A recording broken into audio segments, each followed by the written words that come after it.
Chapter 3. When to begin the child's training. Education begins with the infant. The word education means more than a course of study at college. Education begins with the infant in its mother's arms. While the mother is molding and fashioning the character of her children, she is educating them. Parents send their children to school, and when they have done this, they think they have educated them.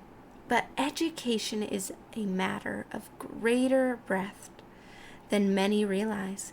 It compromises the whole process by which the child is instructed, from babyhood to childhood, from childhood to youth, and from youth to manhood. As soon as a child is capable of forming an idea, his education should begin. Start when the mind is most impressible.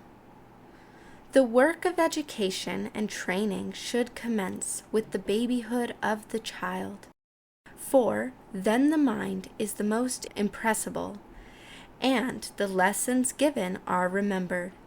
Children should virtually be trained in a home school from the cradle to maturity, and, as in the case of any well-regulated school, the teachers themselves gain important knowledge. The mother especially, who is the principal teacher in the home, should there learn the most valuable lessons of her life.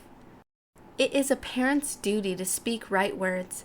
Day by day, parents should learn in the school of Christ's lessons from one that loves them. Then the story of God's everlasting love will be repeated in the home school to the tender flock. Thus, before reason is fully developed, children may catch a right spirit from their parents. Give study to the early training. The early training of children is a subject that all should carefully study. We need to make the education of our children a business, for their salvation depends largely upon the education given them in childhood. Parents and guardians must themselves maintain purity of heart and life if they desire their children to be pure. As fathers and mothers, we should train and discipline ourselves. Then, as teachers in the home, we can train our children, preparing them for the immortal inheritance. Make a right beginning. Your children are God's property, bought with a price. Be very particular, O fathers and mothers, to treat them in a Christ-like manner.